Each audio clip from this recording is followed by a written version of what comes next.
Hello everyone, welcome back to our channel Mechanism Classes. Harish this side wishing you all very warm greetings. We have discussed the stability of free radicals carboanions in the last lecture. अब जो हमारा topic है वो है acid and bases. GOC का I think ये last second या last third part होगा. शुरू करते हैं अपनी आज की story and theory. Acids of organic chemistry.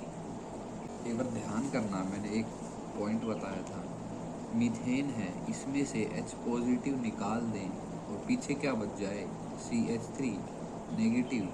तो ये क्या है इस रिएक्शन का कंजुगेट बेस. और यहीं पे एक कंसेप्ट आता है ब्रोंस्टेड लोरी कंसेप्ट. वो क्या कहता है, मैं एसिड उसे कहूँगा जो H पॉजिटिव रिलीज कर दे. तो इसका मतलब ये क्या हुआ, एसिड की तरह काम कर रहा है.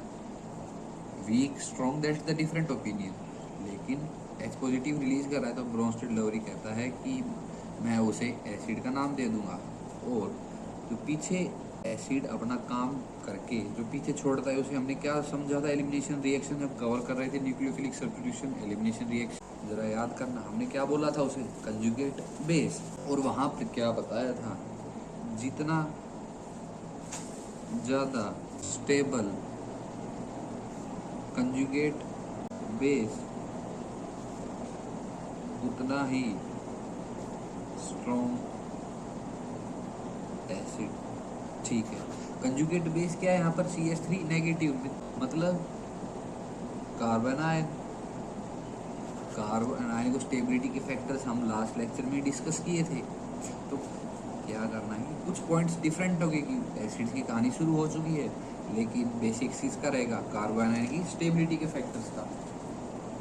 और वहीं ब्रोंस्टेड लोरी कॉन्सेप्ट से उसने बेस किसको नाम दिया, बेस उसने कहा which accepts H पॉजिटिव. शुरू करते हैं अपने टॉपिक एसिड्स. अच्छा, ये बात तो क्लियर है ना कि जो कंजुगेट बेस है उस पर नेगेटिव चार्ज एक दुख का काम कर रहा है. उस दुख को बांटने वाले जितने आ जाएंगे वो उतने ही स्टेबिलिटी की ओर चला जाएगा. ये एसिड, पहला पॉइंट एसिड का क्या समझा हमने, विच रिलीजेज H पॉजिटिव. ठीक है, दूसरी बात, how we can express acidic strength. भाई 4 एसिड्स रखे हैं अलग अलग तरह के, दिख रहा है ये चारों अलग अलग एसिड्स हमें पता है, लेकिन हमें उनकी एसिडिक स्ट्रेंथ अगर मालूम हो तो हम और अच्छे से बता पाएंगे कि what is the difference between the acidic strength. तो उसका तरीका है, तरीका number 1, concentration of H positive. जो जितनी H पॉजिटिव रिलीज करेगा उसकी एसिडिक स्ट्रेंथ को AS से मैं डिनोट कर दे रहा हूँ, कि ज़्यादा, देयरफॉर डायरेक्टली प्रोपोर्शनल हो H पॉजिटिव कंसंट्रेशन. ठीक है, तरीका number 2, pH is equal to minus of log H positive concentration. pH का फॉर्मूला होता है, we know that. अच्छा, तो यहाँ पर H पॉजिटिव कंसंट्रेशन मैं ज़्यादा करूँगा तो एसिडिक स्ट्रेंथ ज़्यादा रहेगी. तो ज़रा H पॉजिटिव कंसंट्रेशन इस फॉर्मूले इंक्रीज करना, इंक्रीज की तो ये पूरा फैक्टर क्या है अपने साथ नेगेटिव लेके चल रहा है. H पॉजिटिव कंसंट्रेशन इंक्रीज, पूरा फैक्टर डिक्रीज, तो pH डिक्रीज. इसका मतलब pH is inversely proportional to acidic strength AS. सही है इतनी बात. तीसरा तरीका, एसिडिक डिसोसिएशन कांस्टेंट. नाम हमने सुना है, डिनोट किससे करते हैं इसको, KA से. अच्छा, एग्जाम्पल जरा देखना,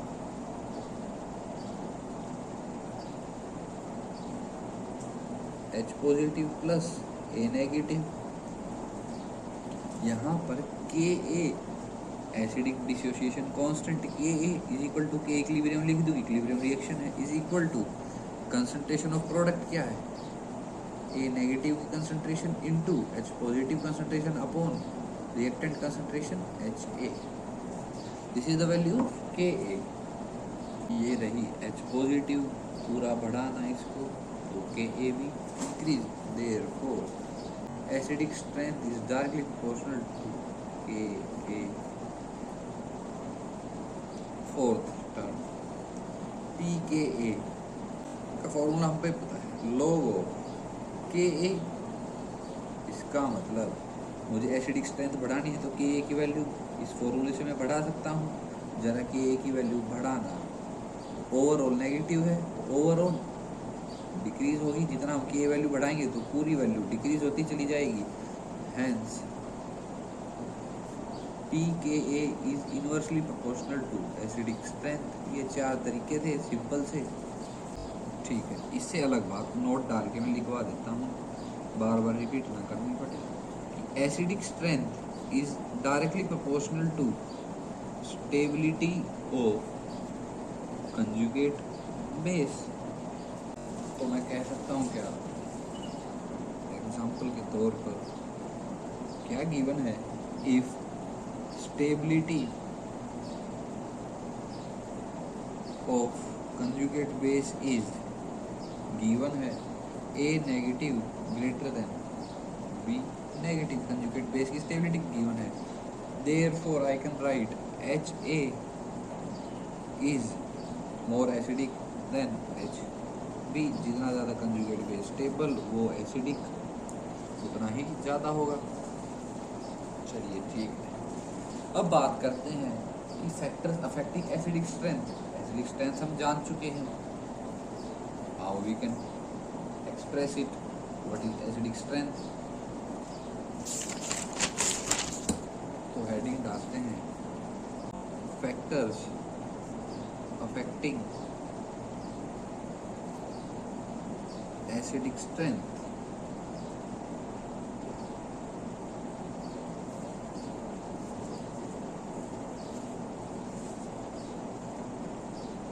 पहले फैक्टर्स आएंगे एलिमेंटल फैक्टर्स, बेसिक फैक्टर्स। उसमें से पहला है इलेक्ट्रो नेगेटिविटी। ये बात हो रही है अलोंग द पीरियड, कंफ्यूज ना होना इनमें। कुछ फैक्टर्स अलोंग द पीरियड काम करेंगे और कुछ along the group. Electronegative is one of the factor which is working along the period. क्या कहता है फैक्टर, एसिडिक स्ट्रेंथ उतनी ही ज़्यादा होगी पीरियड के अंदर जितनी उनकी इलेक्ट्रोनेगेटिविटी होगी। भाई कैसे प्रूव तो कर दो एक बारी, मैं करता हूँ ना। एग्जाम्पल देखो, NH3 H2O HF, इन तीनों में से हमें बताना है कि सबसे ज़्यादा एसिडिक कौन है।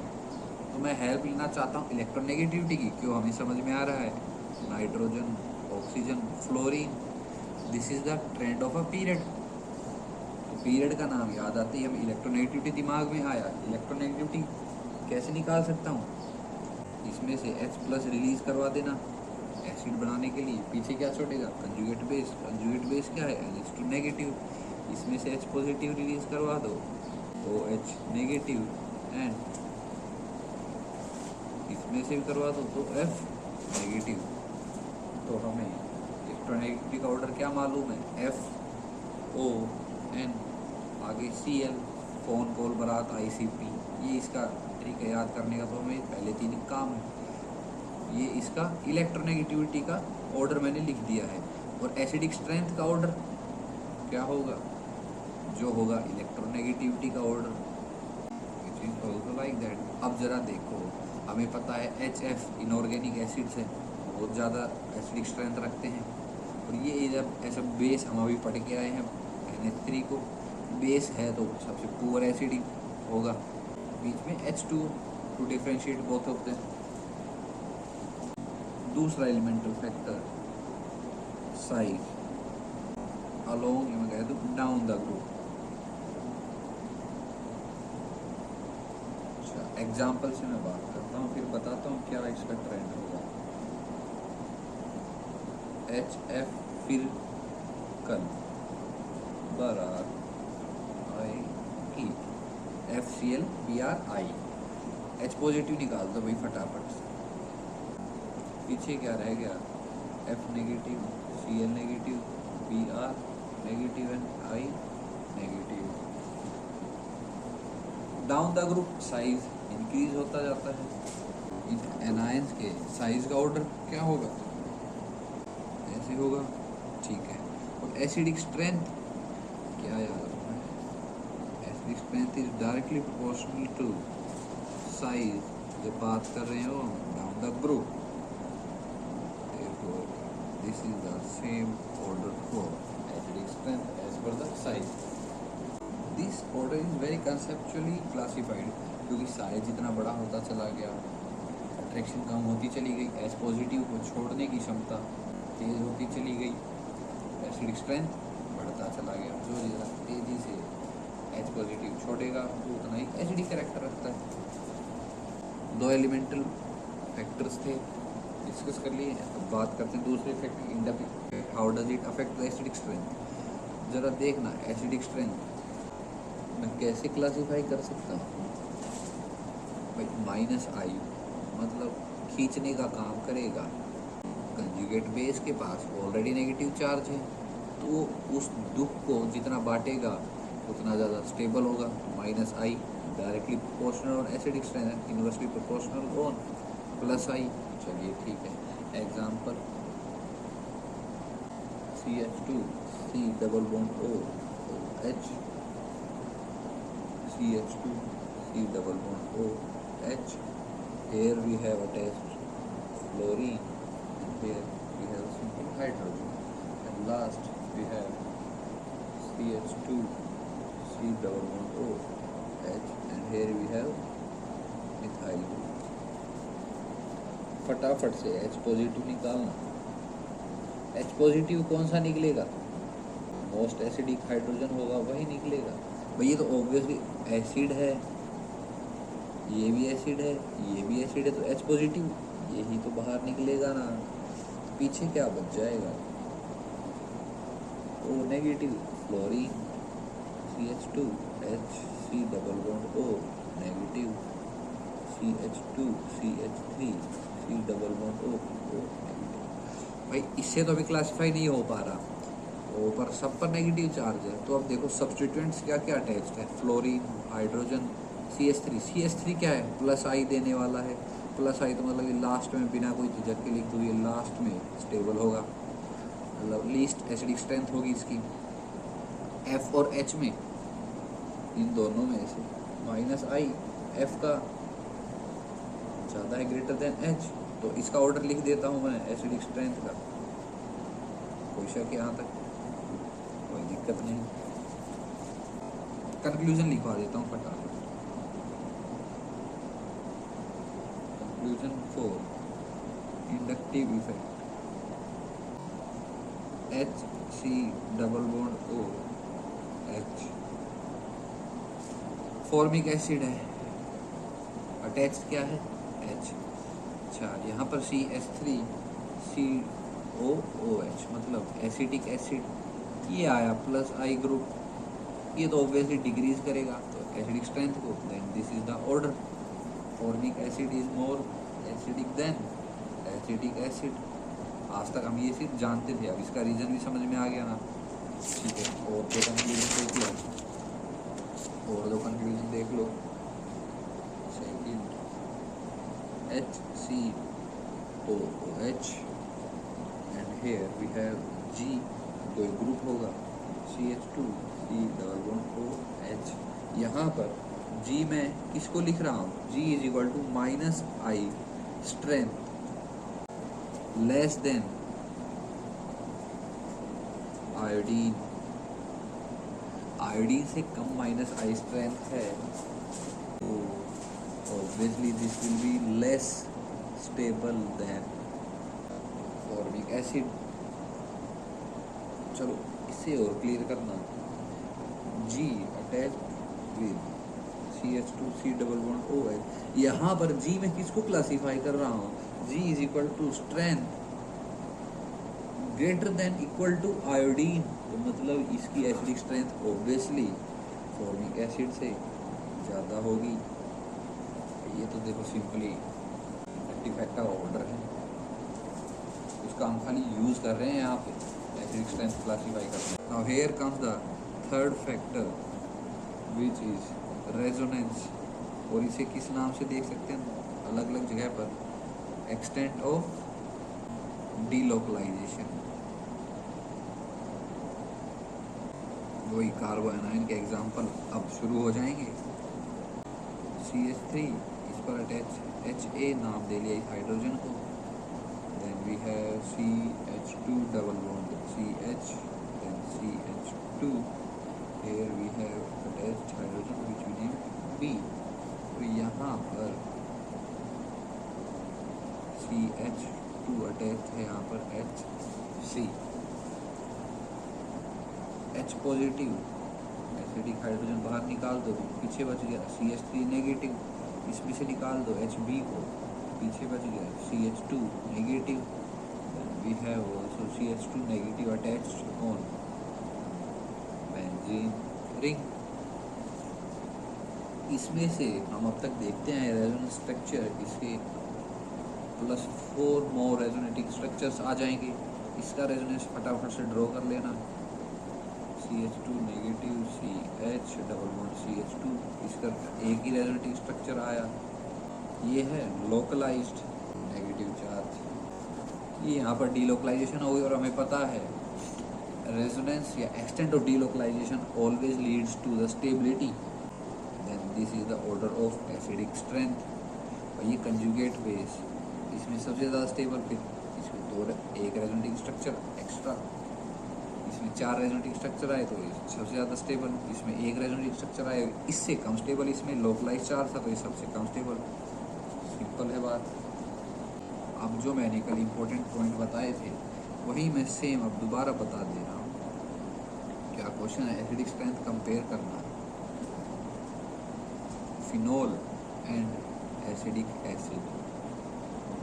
भाई एक तो एसिडिक एसिड है, इसके नाम ही एसिड आ रहा है, और एक है एल्कोहलिक ग्रुप, तो बेशक से इसमें रेजोनेंस क्या है, इंक्रीज कर रहा है, एसिडिक स्ट्रक्चर इसमें ज़्यादा है इसके मुकाबले, लेकिन ज़रा सोचना एसिडिक स्ट्रेंथ ऑब्वियसली एसिड में ज़्यादा होगी अल्कोहल से, acidic strength order. Now here come the fourth factor which is hybridization. Hybridization हम किससे समझ रहे थे, परसेंटेज एस करेक्टर से। परसेंटेज एस करेक्टर से हमें क्या याद आ जाना चाहिए, जितनी ज़्यादा electronegativity directly proportional to percentage S character, directly proportional to bond angle. ये मैं हर लेक्चर में बता रहा हूँ ये बात। CH triple bond C, that this is HA, यहाँ पर है CH2 double bond CH HB, and here we have CH3 HC। फटाफट से H पॉजिटिव निकाल दो, CH triple bond C negative, CH2 double bond CH negative, CH3 negative. Hybridization check करना, 1 2 3 sigma bonds plus lone pair, यहाँ पर हो गया sp, एक सिग्मा बॉन्ड और एक लोन पेयर, ऐसा नेगेटिव चार्ज है। अच्छा, सिग्मा बॉन्ड ये रहा, एक और सिग्मा बॉन्ड, 1 2 3 नेगेटिव चार्ज, तो sp2, यहाँ पर sp3, 3 तो सिग्मा बॉन्ड हो गए, एक फ्री लोन पे। परसेंटेज एस करेक्टर क्या होता जा रहा है, डिक्रीज होता जा रहा है, तो this is the order of percentage S character. Electronegativity का भी यही ऑर्डर होगा, अगर इलेक्ट्रोनेगेटिविटी का भी यही ऑर्डर है तो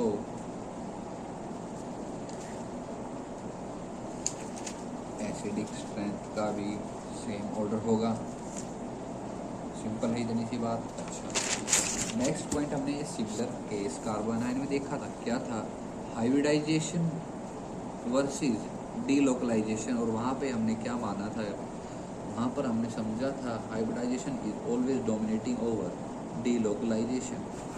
ये बात हर जगह लागू रहेगी। पता है ऐसा क्यों था कि hybridization is always dominating over delocalization, क्योंकि hybridization is a characteristic of a molecule, जबकि डीलोकलाइजेशन एक इफेक्ट है। दैट्स व्हाई वी हैव, एक तो कैरेक्टरिस्टिक हो गई, एक हो गया इफेक्ट। तो obviously the characteristic will be considered first then the effect. तो हाइब्रिडाइजेशन वर्सेस डीलोकलाइजेशन में हम क्या समझ सकते हैं कि for example CH triple bond CHA, इसका HA निकालना, CH triple bond C negative आ गया, ये कंजुगेट बेस इसका, और इसके पैरेलली हम लेते हैं CH3 HA, then we go CH3 negative attach with benzene ring. यहाँ पर sp2 क्या है, डीलोकलाइज्ड। ये तो हमें पता नहीं, यहाँ पे partial double bond negative charge चलता रहेगा, पार्शियल डबल बॉन्ड कैरेक्टर यहाँ पर हमेशा प्रेजेंट रहेगा डीलोकलाइजेशन की वजह से। sp2 ही आएगी ना कि sp3।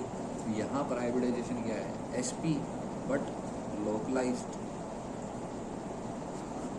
ये बात क्लियर है। Therefore, according to our concept, hybridization is always dominating over delocalization. Therefore, this is the acidic strength order.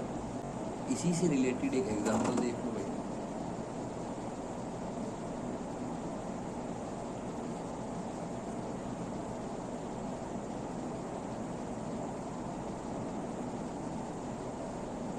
तीन बेंजीन रिंग अटैच्ड है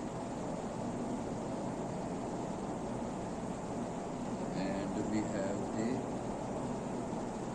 same about this of sp localized। इसमें से H पॉजिटिव निकालना जरा, ये रिंग आ जाएंगी तीन, here we got negative charge. बेशक से इस नेगेटिव चार्ज को तीन रिंग स्टेबलाइज कर रही हो, लेकिन we have always chosen hybridization over delocalization, therefore this will be the factor। ध्यान क्या रखना है, hybridization versus delocalization में, कि hybridization is the first priority। Then the next effect is mesomeric effect।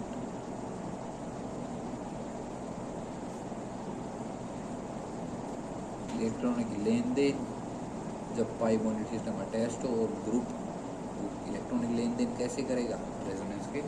तो acidic strength like कार्बो anion,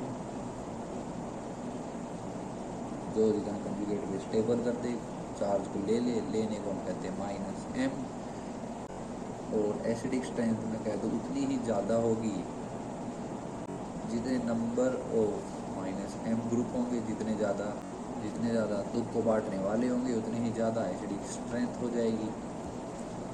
example CH2 attached with NO2, it's a very good -m group। CH2 aldehyde attached, this is also the good one। And then we have CH2 C double bond ketone, aldehyde से कम है।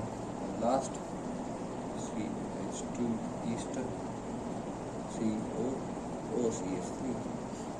ये order में लिख दूं क्या, -m strength का order है। और यही ऑर्डर किसका होगा, एसिडिक स्ट्रेंथ का। कोई शक, कोई दिक्कत नहीं है। लेकिन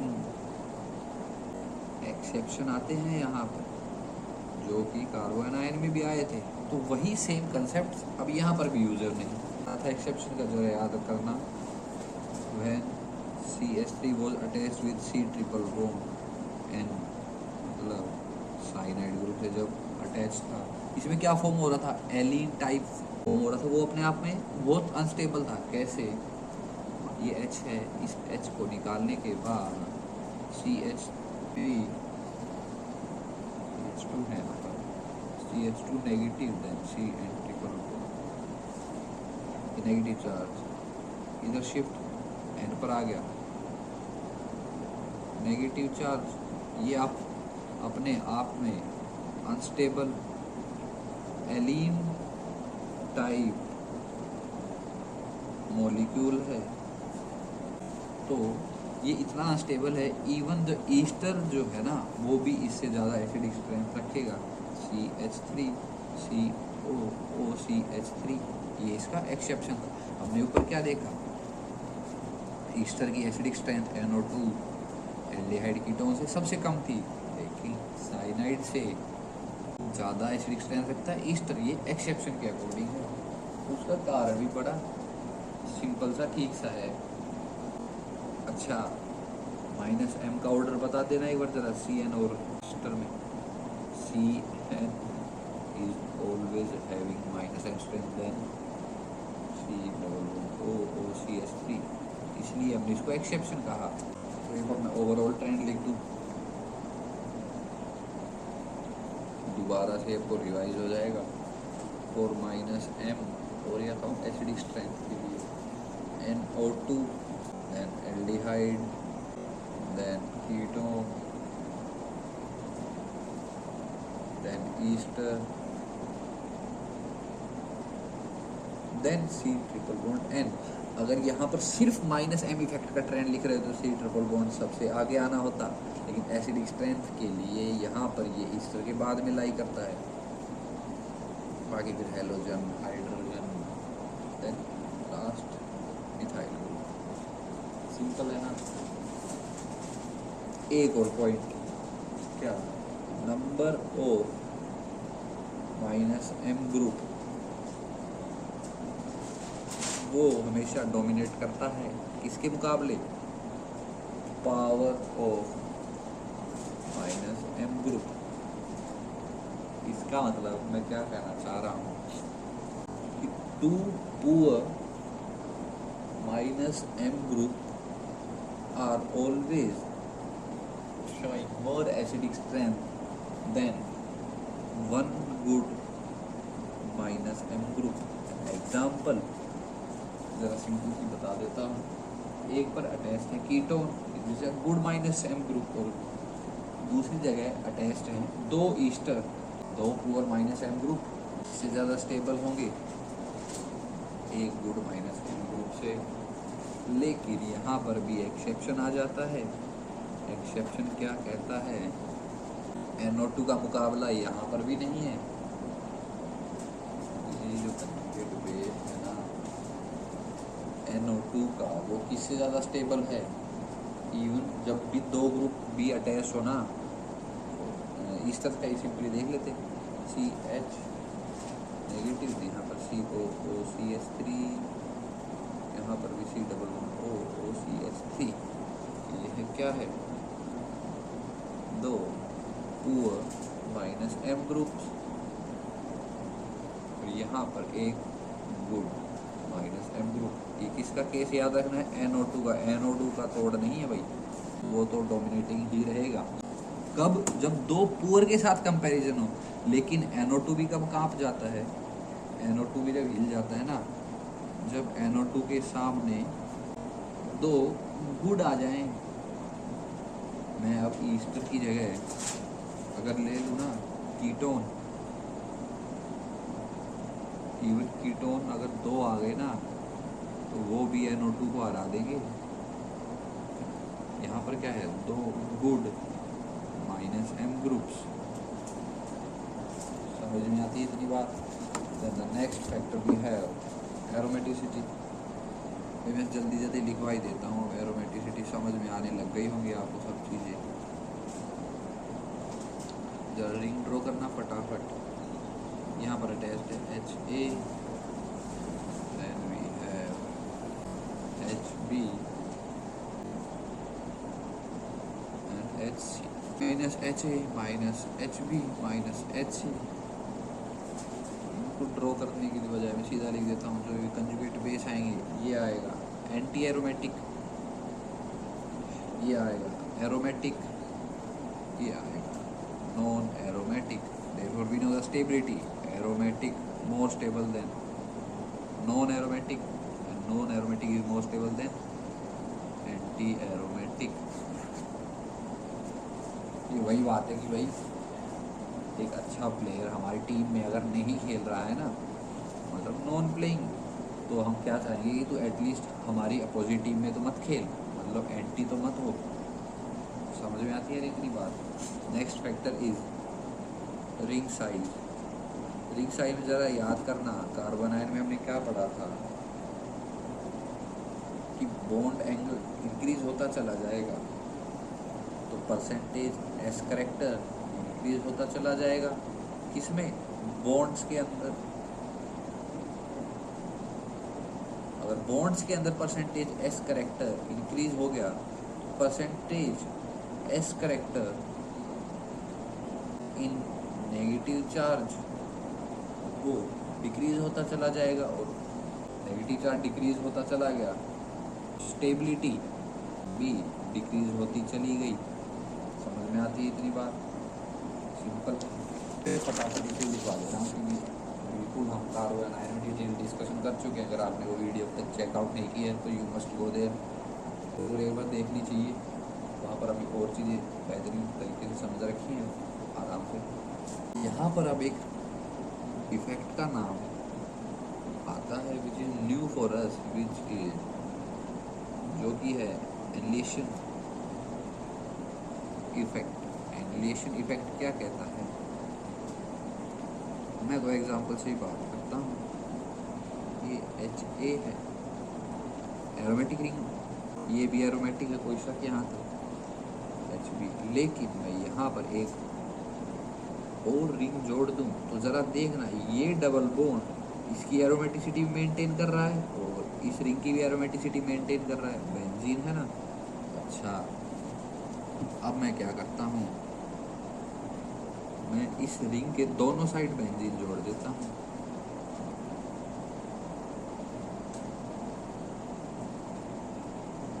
ये डबल बॉन्ड इसकी एरोमेटिसिटी में बट गया, ये डबल बॉन्ड इसकी एरोमेटिसिटी को मेंटेन कर रहा है। और यहाँ पर क्या हो रहा है, ये डबल बॉन्ड सिर्फ एक रिंग की एरोमेटिसिटी को मेंटेन कर रहा है। यहाँ पर we have only the one ring. इसको मैंने फर्स्ट नाम दे दिया, इसको सेकंड, इसको थर्ड। तो अब देखना ओवरऑल एरोमेटिसिटी क्या हो रही है किसके लिए। चलो मैं इसमें से HA निकाल लूँ तो नेगेटिव चार्ज यहाँ पर फॉर्म होगा। इसमें से मैं HC निकाल लूँ तो ये नेगेटिव चार्ज यहाँ पर फॉर्म होगा।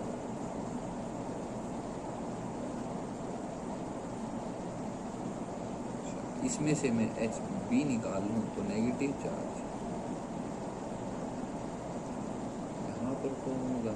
अब मैं क्या कहना चाह रहा हूँ कि जो एरोमेटिसिटी जो इस नेगेटिव चार्ज को स्टेबलाइज कर रही थी वो अब धीरे धीरे क्या हो रही है, बढ़ती जा रही है। एरोमेटिसिटी नेगेटिव चार्ज के लिए कम होती जा रही है क्योंकि ये डबल बॉन्ड इसकी एरोमेटिसिटी को बढ़ा रहा है, खुद की को भी और सेकंड रिंग की भी एरोमेटिसिटी को मेंटेन कर रहा है।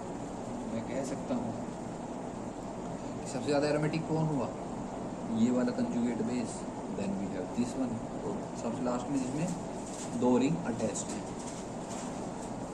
एरोमेटिसिटी का ऑर्डर क्या है, first greater than second greater than third, और यही सेम ऑर्डर होगा स्टेबिलिटी और कंजुगेट बेस का। आई होप ये बात भी आपको क्लियर होगी। तो इसी को ही हम कहते हैं, जब एरोमेटिसिटी बढ़ जाए एक बॉन्ड के कारण उसे हम एनिलिएशन इफेक्ट कहते हैं। तो ये हमने मेजरली डिस्कस कर लिया है। अब कुछ 2-3 पॉइंट ही रहते हैं एसिड्स को कवर करने के लिए। तो आज की वीडियो में इतना ही रखते हैं। That's all for today. Do hit like and subscribe button. Thank you.